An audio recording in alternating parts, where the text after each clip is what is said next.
Right වැඩි පටන් ගමු එහෙමනම්. දැන් මේකේ තියෙන්නේ IP address එකක් කියන්නේ මොකක්ද කියන එක. එතකොට IP address එකක් කියලා කියන්නේ මේකේ තියෙන්නේ දැන් identifier for a computer or a device on TCP/IP network කියලා.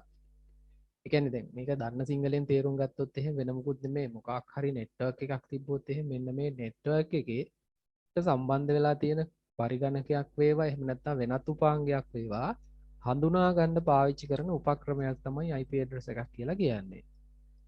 එතකොට මේකේ IP address එකේ වර්ග දෙකක් තියෙනවා. එකක් කියන version 4 කියලා අනිත් එක තියෙන version 6 කියලා. එතකොට version 4 එකයි version 6 එකයි කියලා කියන්නේ මොකක්ද කියන එක ගැන ඉස්සරහට අපි සාකච්ඡා කරන version 4 එකෙන් පස්සේ. එතකොට දැන් version 4 ගැන තමයි මම ඊට පස්සේ දැන් මෙතනින් එහාට සාකච්ඡා කරන්න යන්නේ. version 4 කියලා කියන්නේ මේකේ internet protocol version 4 කියලා කියන්නේ වෙන මොකුත් දෙයක් නෙවෙයි. මෙතන තියෙන්නේ bit 32ක්. bit එකක් කියලා කියන්නේ මොකක්ද කියලා අහුවොත් එහෙම බිඳුව හරි එක හරි කියන කාරණා දෙක තමයි මේකේ සාකච්ඡා කරන්නේ. වෙන විදිහකට කිව්වොත් එහෙම බිඳුව සහ එකෙන් සමන්විත වෙච්ච කෝඩ් එකක් තමයි IP address එකක් කියලා කියන්නේ. එතකොට දැන් මේකේ තියෙනවා ප්‍රධාන වශයෙන් කොටස් දෙකක්. it contain two parts. network part සහ host part. දැන් මේ වචන පොඩ්ඩක් අවුල්නේ. අපි බලමු මොකද්ද network part සහ මේ host part කියලා කියන්නේ කියලා. දැන් ඔයාලගේ කියන්නේ මේක තේරුම් ගන්න හොඳම විදිහ තමයි දැන් ඔයාලා ගෙදර address එකක් තියෙනවනේ. එතකොට මෙන්න මේ address එකේ දැන් ඉස්සල්ලාම ඔයාලගේ නම තියෙනවා. ඊට පස්සේ ගෙදර අංකේ තියෙනවා. ගම හරි පාර හරි මොකක් හරි තියෙනවා ඊට පස්සේ. ඊට පස්සේ මොකක්ද තියෙන්නේ? අන්තිමටම තියෙන්නේ මොකද්ද? ඒක ඉවර වෙන්නේ මොකක් හරි තැපැල් කන්තෝරුවක් තියෙන ප්‍රදේශයක නමකින් තමයි ඉවර වෙන්නේ. හරි. එතකොට දැන් ඔයාලා ගෙදරට ලියුම් එද්දී පිටින් එන ලියුම් කොහොමද එන්නේ? අපි හිතමු දැන් වෙන රටකින් එන ලියුමක් වේවා එන්නේ වෙන රටක් ඕනේ. අපි හිතමු කොළඹ ඉඳන් ලියුමක් එනවා කියලා. එතකොට කොළඹ ඉඳන් ලියුමක් එනවා නම් ඒක ඔය එන විදිහකට ඇවිල්ලා ඔයාලගේ තැපැල් කන්තෝරුවට තමයි එන්නේ. ඊට පස්සේ තැපැල් කන්තෝරුවට ආවට පස්සේ තමයි එතන ඉන්න එක්කෙනෙක් ඔයාලා ගෙදරට ලියුම ගෙනල්ලා දෙන්නේ. ඒ ඇඩ්‍රස් එක බලලා තමයි වැඩේ කරන්නේ. එතකොට මේකේ තෝන් ඔය කියන සංකල්පය තමයි තියෙන්නේ. එතකොට තැපැල් කන්තෝරුවට ලියුම් ගොඩක් එනවා. ඒක නිකන් හරියට අර මේ අපි ගත්තොත් එහෙම අර මොකක් හරි ස්ථානයක් තියෙනවා එතෙන්ට එන ඒවා ගොඩාක් තැන් තියෙනවා. ඒක නිකන් නෙට්වර්ක් එක හඳුනා ගන්න පාවිච්චි කරන ස්ථාන වගේ. කියන්නේ තැපැල් කන්තෝරුව තියෙන ස්ථානේ හඳුනා ගන්න තියෙන නමක් දාලා තියෙනවනේ. උදාහරණයකට අපි ගත්තොත් එහෙම අපේ තියෙන ටෙක්නිකල් කොලෙජ් එකේ ඇඩ්‍රස් එක තියෙන මාතලේ රෝඩ් දඹුල්ල කියලා තියෙන්නේ. ඊට පස්සේ ඒ කියන්නේ එතකොට දඹුල්ල තැපැල් කන්තෝරුවට තමයි ලියුම් එන්නේ. එහෙමනම් නෙට්වර්ක් එක කියලා කියන්නේ එතකොට අපේ දඹුල්ල වගේ අදහසක් තියෙන්නේ. එතකොට කම්පියුටර් එක ඇතුලේ බිඳුව සහ එකෙන් සමන්විත වෙච්ච කෝඩ් එකේ යම් ප්‍රමාණයක් වෙන් කරනවා මෙන්න මේ නෙට්වර්ක් එක මොකක්ද කියලා හඳුනා ගන්න. ඇයි මම මෙහෙම කරන්නේ? දැන් අපි උදාහරණයක් විදිහට පුතේ ඉන්ටර්නෙට් එකේ ඉඳලා ඔයාලට මොනවා හරි ඉන්ටර්නෙට් එකට ඔයාලා සම්බන්ධ වෙද්දි මෙන්න මේ නෙට්වර්ක් කියන කාරණේ ගොඩාක් වැදගත්. මොකද හේතුව දැන් ඔයාලගේ කම්පියුටරේට මොනවා හරි මෙසේජ් එකක් එනවා නම් ඒ එන පාර අපිට බලා ගන්න පුළුවන්කම තියෙන්න ඕනේ. ඒකට එහෙමනම් ඒක මොන නෙට්වර්ක් එකකටද සම්බන්ධ වෙලා තියෙන්නේ කියන එක ගැන අපේ IP address එකේ කොටසක් තියෙන්න ඕනේ. ඊට පස්සේ තියෙනවා host කියලා. host කියන එකේ අදහස වෙන මුකුත්ම නෙමෙයි අපේ සම්බන්ධ කරලා තියෙන පරිගණකේ හරි එහෙම නැත්නම් මොකක් හරි printer එකක් හරි එහෙම නැත්නම් mobile phone එකක් හරි අන්න ඒක අඳුන ගන්න තියෙන කොටස තමයි host කියලා කියන්නේ. එතකොට IP address එකක් ගත්තොත් කොටස් දෙකයි network කොටස සහ host කොටස කියලා කොටස් දෙකයි. එතකොට මේ 32 bit ප්‍රමාණය මෙන්න මේ network එකටයි host එකටයි අපි වෙන් කරන්න ඕනේ. right. අපි බලමු එහෙමනම් ඔය කියන කතන්දරේ.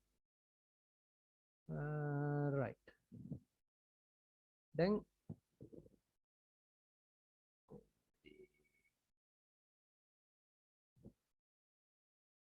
arrow එකම ගමුකෝ. හරි. දැන් ඔන්න උදාහරණයක් තියෙනවා IP address එකක bit 32ක් තියෙන IP address එකක්. දැන් මේකේ 0.4යි 1.0යි 1යි ආයෙත් 0.1යි 6යි 1 3යි මේක නිකන් දැක්කහම කාට හරි මතක තියාගන්න පුළුවන් එක්කෙනෙක් ඉන්නවනම් මට චුට්ටක් කියන්නකෝ පන්තියේ. නෑ නේද කවුරුත්? හරි. නමෝදි පුළුවන්ද?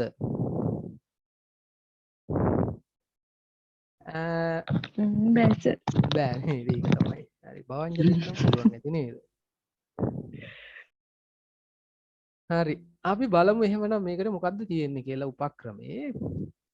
මේක මෙහෙම තියෙනකොට වඩා දැන් අපි කරනවා මෙන්න මේ වගේ බිඳුව සහ එකෙන් සමන්විත දැන් බිට් 32ක් නේ මේක කොටස් හරියටම හතරකට බෙදුවොත් එක කොටසකට බිට් 8ක් එන විදිහට මේකේ කොටස් හතරක් වෙන් කරගන්න පුළුවන්. පළවෙනි බිට් 8, දෙවෙනි බිට් 8, තුන්වෙනි බිට් 8, හතරවෙනි බිට් 8 කියලා. හරි. දැන් අපි බලමු මේක කොහොමද වැඩේ බෙදාගන්නේ කියලා. දැන් මෙතනින් එහාට ඔයාලට පාඩමක් තියෙනවා මං හිතන්නේ 8 වසරේ හරි 9 වසරේ හරි පටන් ගත්ත පාඩමක් මොකක්ද ඒකට කියන්නේ අපි හිතුවොත් එහෙම මං කාගෙන්ද අහන්නේ හර්ෂණීට මතකද සංඛ්‍යා පාද කියලා පාඩමක් දෙකේ පාදය අටේ පාදය එහෙම එකක් මතකද කරා නැද්ද කතා කරන්නේ ඔව් සර් මතකයි. ඔව් සර් මතකයි. හරි හරි හරි එහෙමනම් බලමු දැන් දෙකේ පාදේ තියෙනවා සංඛ්‍යාත් එක්ක පොඩි ගනුදෙනුවක් තියෙනවා මේකේ ඒකත් එක්ක තමයි අපිට කතන්දරේ හදාගෙන යන්න තියෙන්නේ රයිට් වැඩේ බලමු එහෙමනම් කොහොමද වෙන්නේ කියලා මම ගන්නවා පළවෙනි බිට් 8 ඒකේ තියෙන්නේ මෙන්න මේ වගේ බිංදු 4යි 1.0යි 1.0යි තියෙන්නේ දැන් මේක අපිට දැන් දෙකේ පාදෙන්නේ තියෙන්නේ දැන් අපි දෙකේ පාදෙත් එක්ක ගනුදෙනු කිරීම ගොඩාක් අඩුයි අපි පාවිච්චි කරන්නේ 10 පාදේ සංඛ්‍යා තමයි තියෙන්නේ එහෙමනම් මොකද්ද අපි කරන්නේ මේක 10 පාදේ සංඛ්‍යාවකට හරව ගන්නවා දැන් මේ කම්පියුටර් ඇතුලේ පාවිච්චි කරන්නේ හැබැයි මේක දෙකේ පාදෙන් තමයි හරි දැන් ඔන්න දැන් ආපහු සරක් 9 වසරේ පාඩමකට යන්න යන්නේ මගේ පුතාලා දැන් ඔන්න අහගෙන ඉන්න චූටි ළමයි දැන් 9 පන්තියේ ඉන්න ළමයි ටිකක් ඉන්න මට කොහොමද තියෙන්නේ දෙකේ බිංදුව වෙනි බලය දෙකේ පළවෙනි බලය දෙකේ 2 දෙකේ 3 දෙකේ 4 ඒ විදිහට දෙකේ 7 වෙනි බලය දක්වා මේක යනවා දැන් මොකද වෙන්නේ ඒ කියන්නේ අපි ගත්තොත් එහෙනම් මෙන්න මේ බිට් 8 මෙන්න මේ තියෙන දෙකේ බල තියෙන තැන් වලට අපිට දාගන්න පුළුවන් කොහොමද ඒක එන්නේ කියලා ගත්තොත් එහෙම මේ තියෙන්නේ බිංදුව 4යි 1.1යි දෙකේ බිංදුවෙනි බලය කියලා කියන්නේ 1 දෙකේ පළවෙනි බලය 2යි දෙකේ 2 කියන්නේ 4යි දෙකේ 3 8යි 16යි 32යි 64යි 128 විදිහට මේක ස්ථානීය විදිහට අපි 10 පාදයෙන් මේක අපිට මේ අගයන් ටික ඇවිල්ලා තියෙන්නේ දැන් හරි ටිකක් අවුල් වගේ නම් නිකන් මේ දැක්ක ගමන් මේකට ඉතින් කරන්න තියෙන වෙන මොකුත්ම නෙමෙයි මේද්‍යා මේ ඕනනම් දෙක හත් පාරක් වැඩි කරලා බලන්න එයිද කියලා උත්තරේ. සරසි ඕනනම් වැඩි කරලා බලන්න හරි. ඊට පස්සේ දැන් ඔන්න මේ විදිහට තියෙනවා. දැන් එතකොට මෙතන බලන්න බිඳුව එක තියෙන තැන ඒ කියන්නේ එකේ බලයේ ඒ කියන්නේ එක කියන අගයට අදාළව තියෙන මෙතන තියෙන බිඳුවයි. දෙක කියන තැනට අදාළව තියෙන්නේ 1යි. ඒකෙන් අදහස් වෙන්නේ මොකද්ද? මේකේ ඩෙසිමල් ලගේ එන්නේ කොහොමද? ඩෙසිමල් ලගේ 10යි කියලා අපිට දාන්න පුළුවන්. 10 ආවේ කොහොමද? ඇයි මෙතන බලන්න. දෙකේ ඒවා 1යි 8 ඒවා 1යි. 8 වරක් 1 8 එකතු කිරීම දෙවරක් 1 2යි 8යි 2යි 10යි. එහෙනම් මේක කීයද?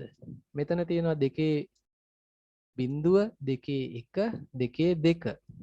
ඒ කියන්නේ 4යි 2යි 6යි 1යි කීයද 7යි මෙතන ගත්තොත් දෙකේ 4 දෙකේ දෙවෙනි බලය කියන්නේ 4යි මෙතන දෙකේ බිංදුවෙනි බලය කියලා කියන්නේ 1යි 4යි 1යි 5යි මේක කීයද අනිවාර්යෙන් දෙකේ බිංදුවෙනි බලය 1යි මෙන්න මෙතන එනවා 1ක් හරි දැන් අර අමාරුවට තිබ්බ බිට් 32 කෝඩ් එක අපි හරවගත්ත 10 පාදයේ තියෙන ඉලක්කම් කොටස් 4කට ඔන්න දැන් අපේ IP address එක අපි කියනවා 10 තිත 7 තිත 5 තිත එක 10.7.5.1 කියලා අපිට මේක හඳුනා ගන්න පුළුවන්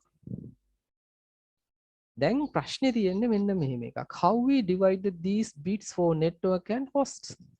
ඒ කිව්වේ දැන් මේ විදිහට IP address එක අපි හරවගත්ත අපිට තේරෙන භාෂාවකට. දැන් ප්‍රශ්නයකට ඇවිල්ලා තියෙනවා මේවා කොහොමද network එකටයි host එකටයි බෙදාගන්නේ කියලා. ඊළඟ කාරණේ තව චූටි දෙයක් තියෙනවා මතක් වෙලා මම මේ යන ස්පීඩ් එක වැඩිද තව චුට්ටක් අඩුවෙන් කියන්න ඕනේද? මට චුට්ටක් කියන්නකො කවුරු නිකන් ස්පීඩ් එක වැඩි වගේද? බවංජලි වැඩිද?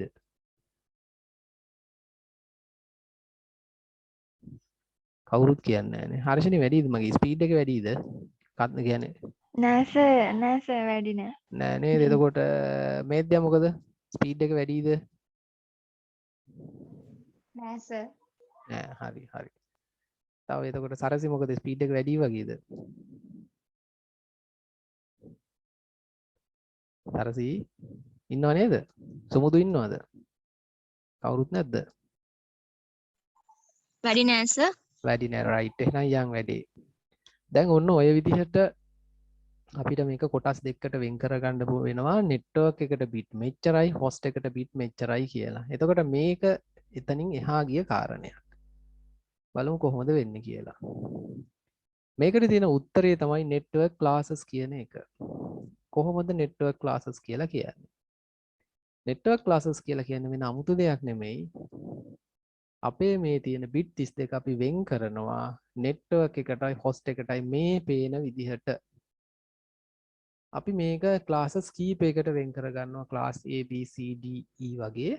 ඒකට class A network එකක් කිව්වොත් එහෙම මේකේ තියෙනවා network එකට bit 8ක් වෙන් කරලා host එකට bit 32ක් වෙන් කරලා. හරිද? එතකොට network එකට bit 8කුයි host එකට bit 32කුයි වෙන් වෙලා තියෙන මොකක් හරි එකක් තියෙනවා නම් ඒකට අපි කියනවා ඔව් network එකට 8යි host එකට 24යි. මෙහෙම එකක් තියෙනවා අපි කියනවා මේකට මොකක් කියලාද?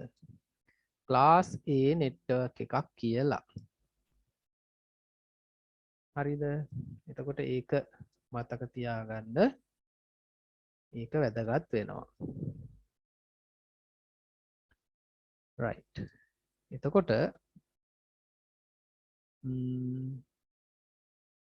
ඊළඟ කාරණේ තමයි class B. class B එකට එද්දි මොකද්ද වෙන්නේ? network එකට bit කීයද? 16යි. host එකට bit 16යි. right. ඊට පස්සේ අපි ගත්තොත් class C එකක් ආවොත් class C එකක් ආවොත් එහෙම ඒකේ තියෙන්නේ කොහොමද?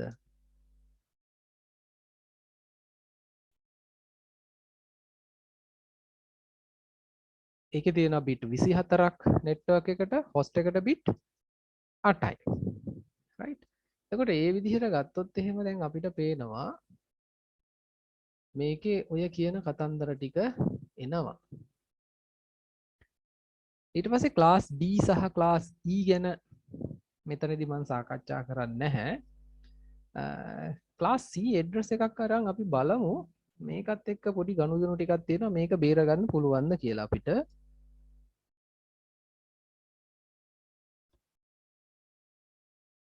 එතකොට දැන් මේකේ හරි දැන් ප්‍රශ්නයක් නැහැ network එකට bit මෙච්චරයි විදිහට class A B C විදිහට වෙන් කරා 8 16 24 විදිහට වෙන් කරා. එතකොට host එකට මේ bit වෙන් කරගෙන ගියා. එතකොට මේකෙදි host කියලා කියන්නේ මේකෙදි පාවිච්චි කරන්න පුළුවන් IP address ගන්න තමයි මේ bit 24 16 8 විදිහට තියෙන්නේ. දැන් මේ කතන්දරේ මෙහෙම හරිනේ. දැන් කම්පියුටරේ නෙමෙයි අපිනේ දැන් කිව්වේ මේක bit 24ක් තියෙද්දි host එකට ඒක class A ඊට පස්සේ කියන්නේ network එකට 8ක් තියෙද්දි class A ඊට පස්සේ network එකට 16ක් තියෙද්දි bit එතකොට ඒක class B ඊට පස්සේ network එකට bit 24ක් තියෙද්දි class C කියලා අපි තමයි කියන්නේ network එක මේක අඳුරන්නේ නැහනේ. එතකොට කොහොමද මේක network එකට අපි කියන්නේ? මේක කියන්න පුළුවන් බොහොම ලේසියෙන්. කිසි ගැටලුවක් නැහැ. මෙන්න මේ පේන විදිහට. ක්ලාස් A network එකක් ගත්තොත් එහෙම network එකේ පළවෙනි bit එක අපි බිඳුව කරලා අපි කම්පියුටරට උපදෙසක් දෙනවා. පළවෙනි bit එක බිඳුව විදිහට තියෙනවා නම් මොකක් හරි IP address එකක් මේක class A IP address එකක් විදිහට ඔයා තේරුම් ගන්න. හරිද? ඊට පස්සේ මොකක් හරි IP address එකක second bit එක බිඳුව කරලා තියෙනවා නම් ඒක අනිවාර්යයෙන්ම class B කියලා අඳුන ගන්න. ඊට පස්සේ මේ විදිහට අපිට class C එක නම් third bit එක 0 කරාට පස්සේ ඒක class C කියලා අඳුන ගන්න කියලා අපි කම්පියුටරට කියනවා. right දැන් ඔන්න අපි බලමු network range for a class. එතකොට ඒ කියන්නේ දැන් network range කියන එකේ අදහස මෙතන ගන්න පුළුවන් ඉලක්කම් ගන්න. එහෙම නැත්නම් network එකේ අපිට ගන්න පුළුවන් අගයන් පරාසය තමයි දැන් මම ඊළඟට කතා කරන්න යන්නේ. එතකොට පළවෙනි bit එක බිඳුව වෙනවා කියන එකේ අදහස ඒක කොහොමත් අනිවාර්යෙන් ඒකම තමයි. අනිත් එකට අනිත් අගයන් ටිකට ගන්න පුළුවන් අවම අගය තමයි මම මේ දාලා තියෙන්නේ. බිඳුව බිඳුව බිඳුව බිඳුව. එතකොට මේක ඩෙසිමල් අගේ බිඳුවයි. ඊට පස්සේ මේකේ අනිත් එන්න පුළුවන් වැඩිම අගය මොකද්ද? මේතන තියෙන ස්ථානවල bit අගයන් ඔක්කොම එක විදිහට IP address එකේ දාලා තියෙනවා. මේක උඩින් දාලා තියෙන මේකට අදාළව තියෙන දෙකේ පාදේ තියෙන සංඛ්‍යාවල 10 පාදයට හරවලා තියෙන ආපු වගයන් තමයි මේ දාලා තියෙන්නේ. එතකොට 64යි 32යි 16යි 8යි 4යි 2යි 1යි එකතු වුනහම 127ක් එනවා. හරි. මේ විදිහට ගත්තොත් එහෙනම් මේකේ network range එක මොකද්ද? 0 ඉඳලා 127 දක්වා මොකක් හරි අගයකින් පටන් ගන්න IP address එකක් තියෙනවා නම් මේක මොකද්ද? class A IP address එක කියලා අපිට කියන්න පුළුවන්. හැබැයි මෙතන පොඩි ප්‍රශ්නයක් තියෙනවා. මොකද්ද? 0.127යි අපි network එකේ පොදු වැඩවලට භාවිතා කරනවා. 0යි reserved. ඊට පස්සේ 127යි කියන මේක වැඩ කරන්න පුළුවන්. එහෙම නැත්නම් usable IP range එක කියලා. මේ පහලින් තියෙන ටික පේන්නේ නැත්නම් මට කියන්න. පේනවද? කවුරු හරි කෙනෙක් කියන්නකෝ පේන්නේ නැද්ද කියලා? මේ පහලින්ම අර reserved loop back ඊට පස්සේ range කියලා තියෙන එක කාට හරි පේන්නේ නැහැ කියලා කියනවද? අවිෂ්ක පේනවද? යටම ටික පේන්නේ නැද්ද? පේන්නේ නැහැ නේ. අවසාන හරි. මං චූට්ටක් එහෙම escape කරන්න.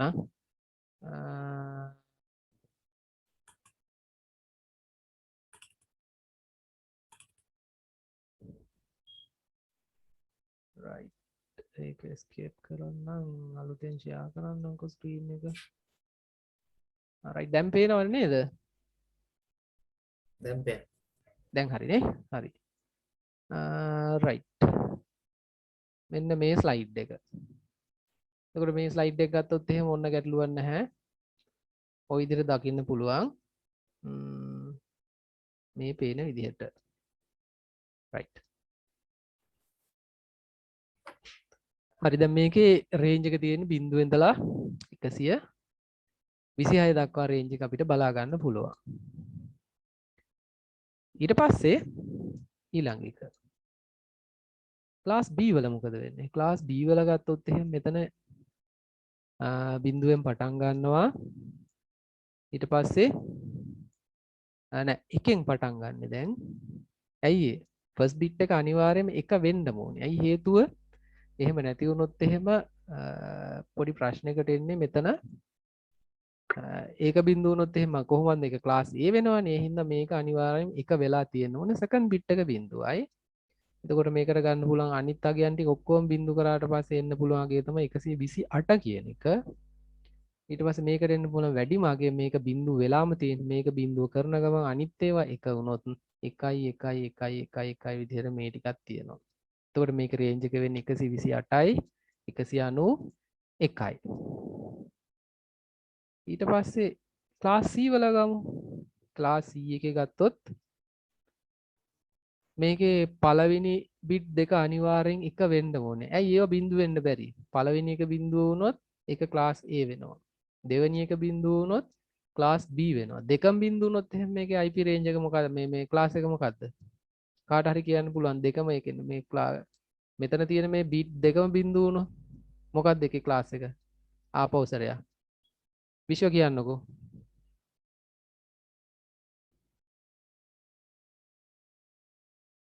විශ්ව ඇහෙනවද මාව? කෝ මේ චින්තක කියන්නකෝ එහෙනම්. චින්තක දැන් නේද ආවේ? ඔව් සර්. ඒක නේ දන්නේ නැහනේ. මේ කවුද බුද්ධිකා කියන්නේ එහෙනම්? පළවෙනි බිට් දෙකම බිඳුව වුණොත් මේකේ බැරිලාකත් මොකද්ද මේකේ IP address එක දෙන්නේ? ඔව් ක්ලාස් A වෙනවා. ඇයි හේතුව වෙන මොකුත් හින්දා හේතුවක් හින්දා නේ මේකේ දැන් මේකේ අනිවාර්යයෙන් මෙතන මේ ක්ලාසස් කියන්නේ මේක බිඳුව වුණොත් ඒක A වලට යනවාමයි. ඒ හින්දා දැන් ක්ලාස් E IP address එකක් නම් අනිවාර්යෙන් මේ දෙක එක වෙලාම තියෙන්නම ඕනේ. ඊට පස්සේ තුන්වෙනි බිට් එක තමයි 0 වෙන්නේ. ඊට පස්සේ එතකොට මේ විදිහට ගත්තොත් මේකේ එන්න පුළුවන් උපරිමාගේ වෙන්නේ අපේ එකේව 2.06යි මේකට එන්න පුළුවන් අවමගේ. ඊට පස්සේ මේකට එන්න පුළුවන් උපරිමගේ මේක බිඳුව වෙලා එකේවා අන්තිම ටිකේ 0.5ක් එනවා. 0.6ක් එනවා. පොඩි printing mistake එකක් තියෙන නෑ. හරි හරි නේ 4.2.6යි මෙතන 3.2.5යි. චුට්ටක් ඉන්න මෙතන බිඳු ගානේ පොඩි වැඩි වීමක් වෙලා තියෙනවද නෑ නේද? හරි හරි හරි හරි ගැටලුවක් නෑ. ඊට පස්සේ මේකේ රේන්ජ් එක වෙන්නේ 192 ඉඳලා 223 දක්වා එන්නේ. එතකොට එහෙමනම් මම ආපෝසරයක් උඩට එන්නම්. ක්ලාස් A නම් ෆස්ට් බිට් එක 0, ක්ලාස් B නම් සෙකන්ඩ් බිට් එක 0, ක්ලාස් C නම් තර්ඩ් බිට් එක 0. එතකොට මේ විදිහට ගත්තොත් එහෙම මේ කනෙක්ෂන් එක සමහරවිට ඩ්‍රොප් වෙයි ඊළඟටම ආයෙ මේ කනෙක්ෂන් එකේම ඉන්න මේ ආයෙ රීකනෙක්ට් වෙනවා.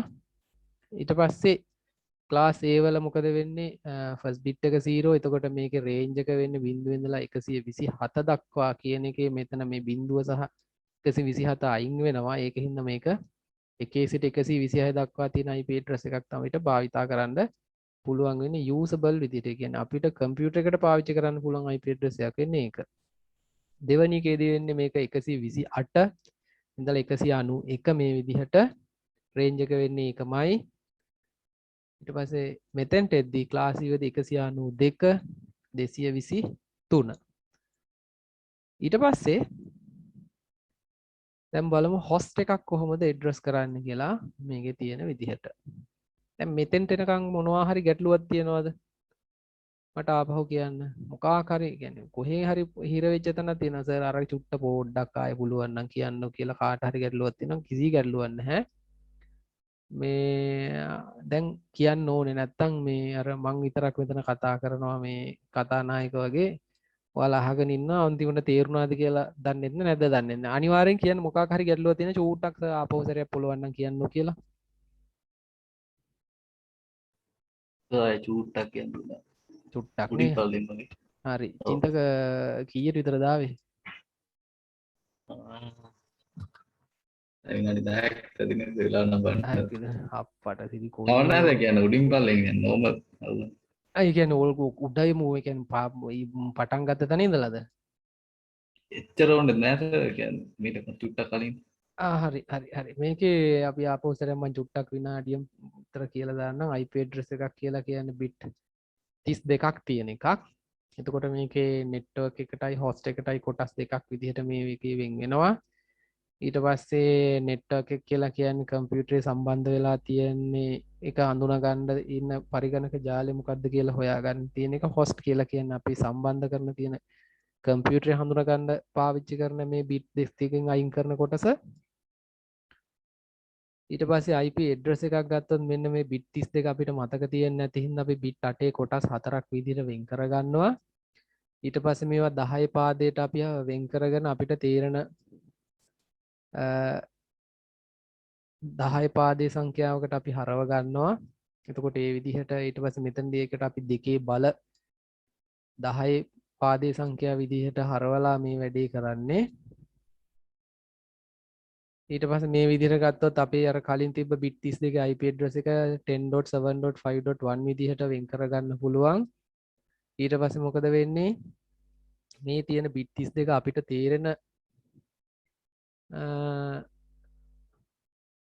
උනාට තේරෙනවා වුණාට මේක කම්පියුටරට අපි වෙන් කරගන්න ඕන වෙනවා සහ නෙට්වර්ක් එකටයි හොස්ට් එකටයි කොහොමද වෙන් කරගන්නේ කියන කාරණේ තියෙන දෙකටම අදාළව තමයි නෙට්වර්ක් ක්ලාසස් කියන ඒවා එන්නේ. නෙට්වර්ක් ක්ලාසස් ගත්තොත් ප්‍රධාන වශයෙන් ක්ලාසස් පහක් තියෙනවා. හැබැයි අපි පාවිච්චි කරන්නේ ක්ලාස් A B C කියන කොටස් ටික ප්‍රධාන වශයෙන්. එතකොට ක්ලාස් A නෙට්වර්ක් එක නම් පළවෙනි බිට් 8 නෙට්වර්ක් එකේ, ක්ලාස් B නෙට්වර්ක් එක නම් දෙවෙනි බිට් පළවෙනි බිට් 16, ක්ලාස් C වල නම් පළවෙනි බිට් 24 විදිහට මේක කොටස් 3යි. ඒ අනුව මේ 32කින් මෙතන හොස්ට් එකට 24යි, B එකේ හොස්ට් එකට 16යි, C එකේ හොස්ට් එකට 8ක් විදිහට වෙන් කරගන්න පුළුවන්. ඊට පස්සේ දැන් කම්පියුටර් එකට මේක හඳුන්වලා දෙද්දි කොහොමද කරේ? ක්ලාස් A නෙට්වර්ක් එක නම් අපේ පළවෙනි බිට් එක අපි බිඳුව කරලා කම්පියුටරට කියනවා මේක නම් මෙහෙම තිබුණොත් මේක ක්ලාස් A නෙට්වර්ක් එකක්, ක්ලාස් B නෙට්වර්ක් එක නම් සෙකන්ඩ් බිට් එක 0 කරලා අපි කියනවා මේක දැන් උන්න හරි මේක ක්ලාස් B නෙට්වර්ක් එකක කියලා හොයාගන්න. ඊට තර්ඩ් බිට් එක 0 වෙද්දී අපි කියනවා මේක මේ තියෙන්නේ ක්ලාස් C නෙට්වර්ක් එකක් විදිහට IP addresses අපිට කොටස් තුනකට වෙන් කරගන්න පුළුවන්කම තියෙනවා. දැන් මේ විදිහට ගත්තට පස්සේ ක්ලාස් A නෙට්වර්ක් එකට අපිට පාවිච්චි කරන්න පුළුවන් නෙට්වර්ක් රේන්ජ් එක ගැන අපිට මේ අදහසක් ගන්න මෙතනින් එහාට සාකච්ඡා කරන්නේ. එතකොට ඒකෙදි කවුද මේ අලුතෙන් ආපු එක්කෙනා? සමුදි දැන් දාවේ.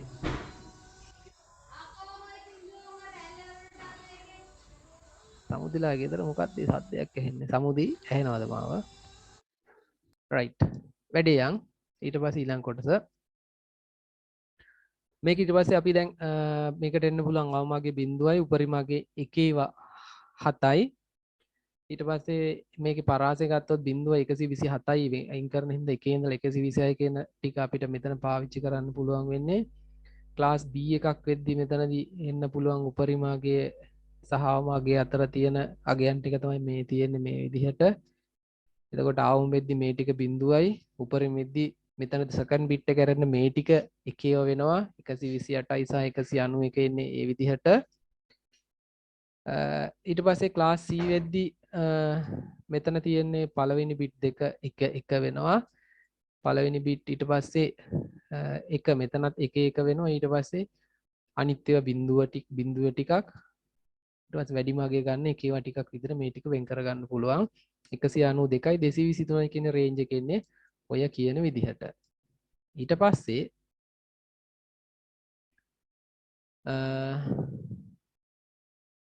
මේ කොටස් ටික ගත්තොත් එහෙනම් මෙතන තියෙන්නේ හොස්ට් එකක් කොහොමද ඇඩ්‍රස් කරන්න කියන කාරණේ. එතකොට හොස්ට් එකක් ඇඩ්‍රස් කරනවා කියන කියද්දි පේනවා ඇති ක්ලාස් C ඇඩ්‍රස් එකක් මේ දාලා තියෙන්නේ මේ පේන විදිහට 192.168.1. කිව්වොත් එහෙනම් මේක පටන් ගන්නෙ 192. ඒකේ මෙතන 192 කියලා කියන්නේ ක්ලාස් C. ඊට පස්සේ මේ ටික ගැන ගැටලුවක් නැහැ. 1681. ඊළඟට මොකද වෙන්නේ? මේ තියෙන නෙට්වර්ක් එකට වෙන් කරලා තියෙන බිට් 24. එහෙමනම් මෙතන 192යි 168යි 1යි කියන ඔක්කොම ටික නෙට්වර්ක් එක හඳුනා ගන්න පාවිච්චි කරලා තියෙන්නේ. අන්තිම බිට් 8 තමයි දැන් අපි අපේ නෙට්වර්ක් එකට සම්බන්ධ කරලා තියෙන කම්පියුටර්ස් ටික හඳුනා ගන්න පාවිච්චි කරන කොටස් ටික තමයි මේ තියෙන්නේ. එහෙමනම් ක්ලාස් C IP address එක අන්තිම බිට් 8ෙන් තමයි අපි කම්පියුටර්ස් තියෙන ඒවාට ඇඩ්‍රස් දීගෙන යන්නේ. දැන් බලමු එතකොට මේ විදිහට ගත්තොත් කම්පියුටර්ස් කීයක් විතර අපිට මේ වැඩේට පාවිච්චි කරන්න පුළුවන්ද කියලා. දැන් මේ තියෙනවා මෙතන මේ දාලා තියෙන උඩ කොටුවෙන් 1 ඉඳලා 128 දක්වා තියෙන අගයන් ටික 10 පාදේ සංඛ්‍යාවලින්. ඊට පස්සේ මේක අපි බිට් එහෙම නැත්නම් ද්විමේ සංඛ්‍යාවලින් ලිව්වොත් එහෙම 0.7යි 1යි කියලා කියන්නේ මෙතනගේ 1යි. ඊට පස්සේ 0.6යි 1යි ආයේ 0යි කියලා කියන්නේ 2යි. ඒ විදිහට මෙතන අපිට 0 1 2 3 4 5 ඊට පස්සේ මේකට එන්න පුළුවන් උපරිමාගේ වෙන්නේ 255 254 මේ විදිහට ගන්න. ඒ කියන්නේ එකේව මටක් આવොත් එතනනේ 255යි. ඊට පස්සේ දැන් මේකේ තියෙන අනිත් සංඛ්‍යා ටික ගත්තොත් එහෙම මේ විදිහට යනවා. එහෙම ගත්තොත් එහෙම බිඳුවේ ඉඳලා 255 දක්වා තියෙන අගයන් ටිකක් එනවා. එතකොට 0.255 කියලා කියන්නේ ඔක්කොම IP address අපිට කීයක් හම්බ වෙනවද චින්තක? 0 සිට 255 කිව්වොත් මෙතන හම්බ වෙනවා 256ක් ඔක්කොම. ඒ බිඳුව කියන එකත් එක්ක ගත්තා 256යි. එතකොට මේකේ අපි අපේ නෙට්වර්ක් එකේ වැඩවලට සහ අනිත් බ්‍රෝඩ්කාස්ට් කියලා කියන්නේ ඔක්කොම සම්පූර්ණ නෙට්වර්ක් එකට මේ පණිවිඩය යවන්නයි බිඳුව කියන එක අපි පාවිච්චි කරන නෙට්වර්ක් එක හඳුනගන්න හොස්ට් එකෙන් ගන්නවා වගේ කතන්දරයක් තියෙන්නේ. මේ දෙක අයින් කරලා අපිට පාවිච්චි කරන්න පුළුවන් පරාසය තියෙන්නේ 1 ඉඳලා 254 දක්වා කියන ඒවා. එහෙමනම් ක්ලාස් C IP address එක host range එක කියලා කියන්නේ 1 ඉඳලා 254 දක්වා තියෙන අගයන් අපිට network එකට සම්බන්ධ වෙලා තියෙන computers වලට ලබා දෙන්න පුළුවන්. හරි. එතකොට ඒක චුට්ටක් විතර නිකන් පොඩ්ඩක් නිකන් ග්‍රීක් වගේ තියෙයි. මේක ආපහු සැරයක් බලන්න ඕනේ. බැලුවට පස්සේ ඔයාලට idea එකක් තියෙයි. මොකක්ද කියන කාරණේ. ඊට පස්සේ මෙතන තියෙනවා IP address version 6 එක ගැන කතා කරලා චුට්ටක්. දැන් මේකේ දෙන්න පුළුවන් උපරිම අගය කීයද? IP address 232 bit 32ක් කියලා කිව්වම මේකේ අදහස තමයි bit එහෙම නැත්නම් 232 දක්වා ගියන් තියෙන ඉලක්කම් ටිකක් අපිට හදා ගන්න පුළුවන්. ඒ කියන්නේ එකිනෙකට වෙනස් 232 දක්වා ගියන් ටිකක් තමයි මේකේ දෙන්න පුළුවන් වෙන්නේ. ඒ කියන්නේ අපි ඉන්ටර්නෙට් වගේ විශාල පරිගණක ජාලයක් ගැන සාකච්ඡා කරා මේ ප්‍රමාණය ඇත්තටම මදි. එහෙමනම් මොකද කරන්න තියෙන්නේ මේකට bit වැඩි ප්‍රමාණයක් තියෙන IP address එකක් හඳුනා ගන්න වෙනවා. එතකොට ඒ අනුව තමයි IP version 6 කියන එක හඳුනාගන්නේ. එතකොට මේකේ bit 128ක් අපිට පාවිච්චි කරන්න පුළුවන්. ඒ හින්දා මේකට වැඩි පරාසයක් අපිට පාවිච්චි කරන්න පුළුවන් IP version 6 එක. ඊට පස්සේ මේ තියෙන එක ගැන කියලා IPv6 designed to allow internet to grow steadily both terms and number of hosts and connected total amount of data traffic. ඒ කියන්නේ අර කියන කතන්දරෙම තමයි මේ කියලා තියෙන්නේ. හරි. දැන් ඔය කිව්වට දැන් මේක අපි ඇත්තටම පාවිච්චි වෙනවද කියලා බලන්න එපා. මම චුට්ටක් මේකට පොඩි ඩෙමොන්ස්ට්‍රේෂන් එකක් කරලා පෙන්නන්නම්. මෙන්න මේ වගේ. අපේ කම්පියුටරේ තියෙන IP address කොහොමද පාවිච්චි වෙන්නේ කියන එකට පොඩි ප්‍රැක්ටිකල් සෙෂන් එකක්. තවත් එක්කෙනෙක් මේ දැන් ඇවිල්ලා කවුද අප්පා? නදීෂා දැන් නේද ආවේ? ඔව් සර්. ඒක තමයි අපි පටන් අරන් ගොඩක් වෙලා සමුදිත් මේ දැන් චුට්ටකට කලින් ආවේ රයිට්. මම අලුත් ස්ක්‍රීන් එකක් ෂෙයා කරන්නම්. ෂෙයා කරන්න කලින් ඔයාලට තියෙන ෆොන්ට් වල සයිස් එක පොඩ්ඩක් හදන්න.